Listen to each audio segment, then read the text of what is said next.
Alright, pack 3. And it's a pretty good pack. There's a Seeker of the Way, a Grim Haruspex, Hooting Mandrills, and a Dual Land, which are my 4 options right now. I'm not sure how good this card is, but it seems pretty decent here. Hooting Mandrills is also very good, but again, early in the format I'd like to try out the rares whenever I can, so if I'm put in a similar situation in a real tournament like a PTQ or a Grand Prix, I'll have a better gauge of the cards that you're less likely to get a chance to play with. So, okay, Death Frenzy is pretty good. Swarm of Bloodflies is also decent, but in a more aggressive deck, I think. And we're not looking to be very aggressive. I think I'm going to take the Dual Land here again. We're sitting at 17 playables right now, so we don't have to pick up that many more to have a deck. I'd rather just make sure my mana is all in order, so I can splash these cards without any trouble. Which is something I've been talking about this whole time, but I still think is very, very important and underrated, is the mana fixing. I'm pretty sure all these cards are cards we want to play.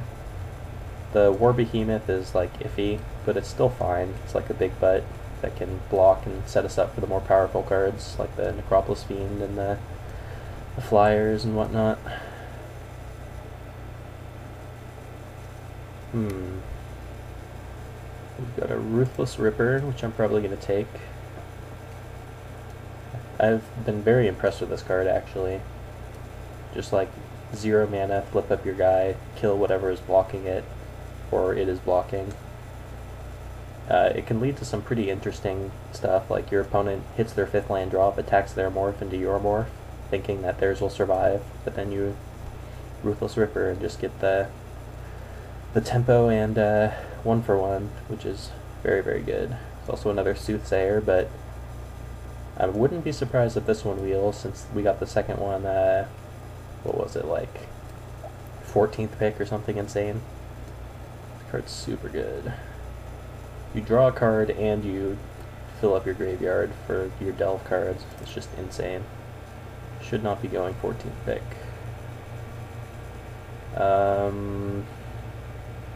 Take a Dual Land. Passing a good red card and some filler cards, basically.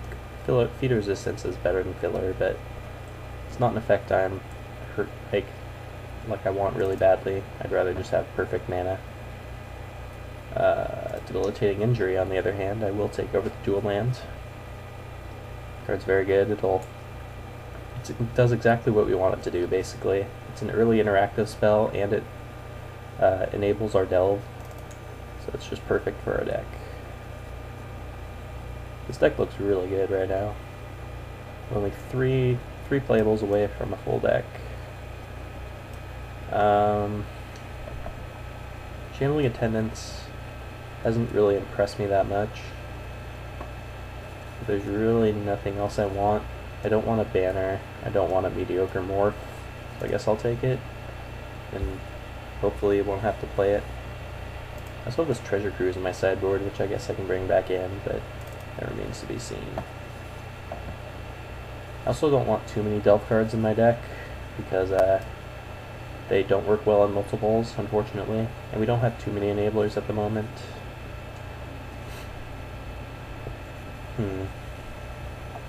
Painful Stroke is actually pretty good.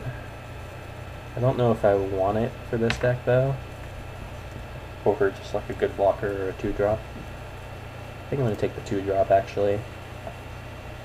Not excited about it, but bears are bears.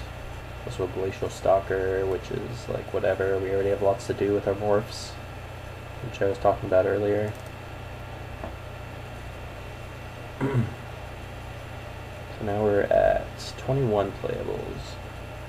22 if you count the Treasure Cruise, so I think our deck is fine. So I can take a Dual Land. Yeah, I'll just take the Dual Land. I'll take another Dual Land. Now our mana is excellent.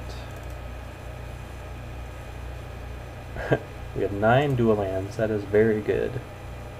for anyone who's counting at home. So if we bring in the treasure cruise, that'll be the deck, basically. Although I would like to pick up maybe one more card and cut like the shambling attendants, maybe. But not too worried. I'd be happy running this as my 22.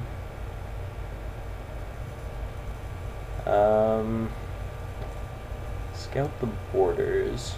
Does this belong in our deck? Works well with our delve. It's not a very good card, but there's a chance I want it in deck building, so might as well pick it up. Valley Dasher is worth noting. It's a card that's impressed me quite a bit. Just a 2-drop with haste.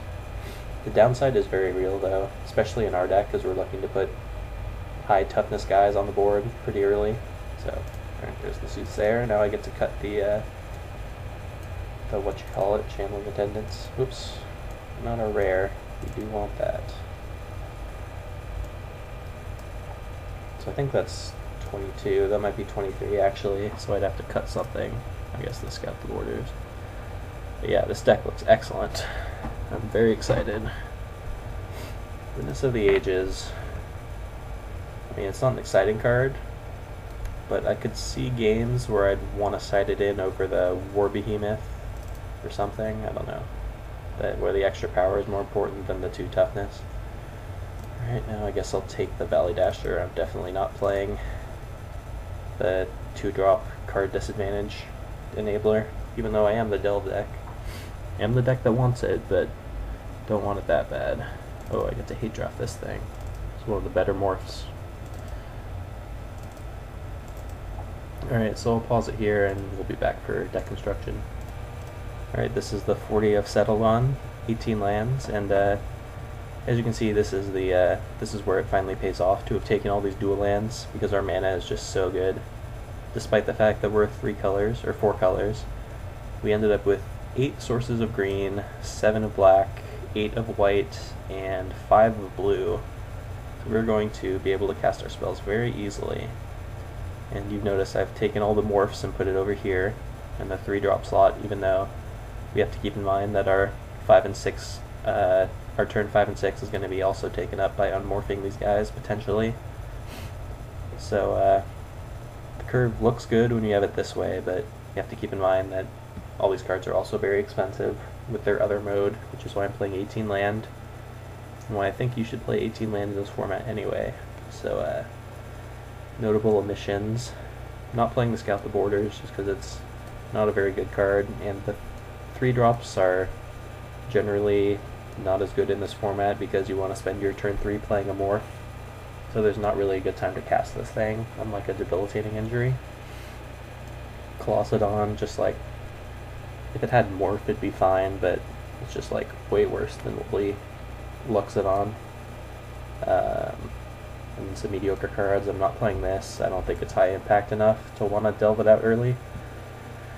And same with this, but yeah, that's the deck.